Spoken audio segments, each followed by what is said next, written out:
we first embraced sustainability when the whole LEED movement came out in the mid 2000s, and we gravitated to that.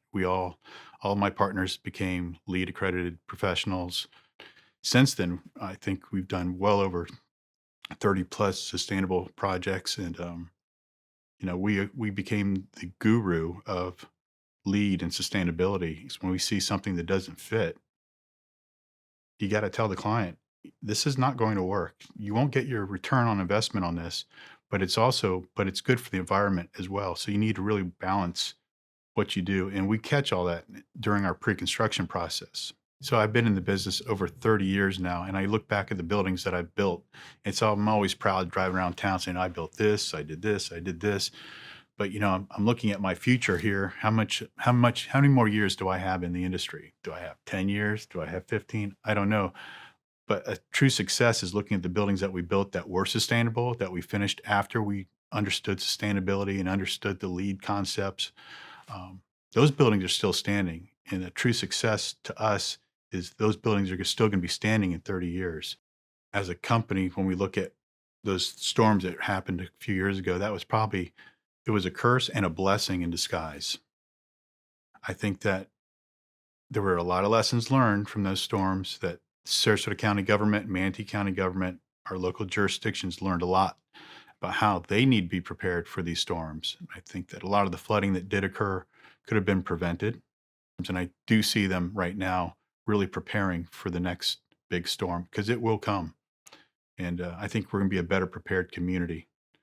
We just want them to be smart about their design, more smart than ever when it comes to their stormwater retention because of these storms. It really was an eye opener, and that was the positive that we got out of these recent storms.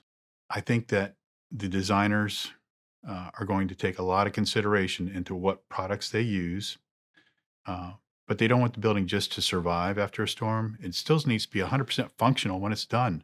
Look at the Van Wezel. It got the storm surge renovations. It's been underwater a few times, I'm sure, and they're constantly renovating. Wouldn't it be great to build something and build it once and have the storm come through, and then you have a performance the next week?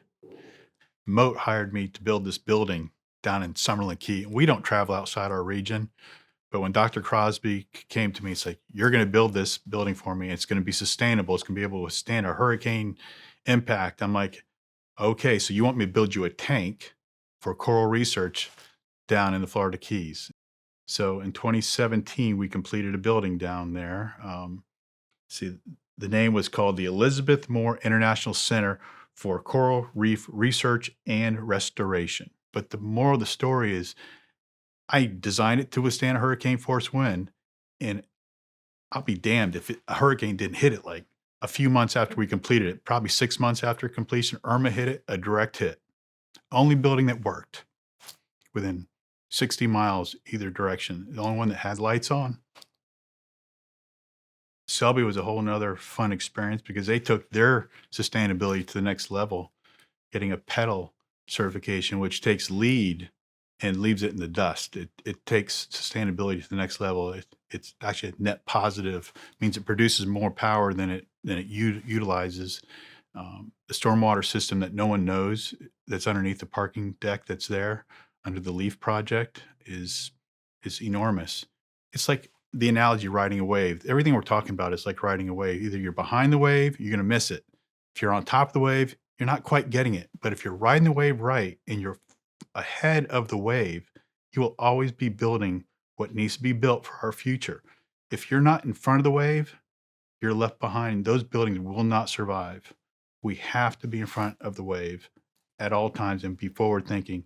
And unfortunately, those storms were probably the best thing that ever happened to us. And I know a lot of people lost everything, lives were lost, but it's going to make Sarasota, Manatee County a better place because of those storms.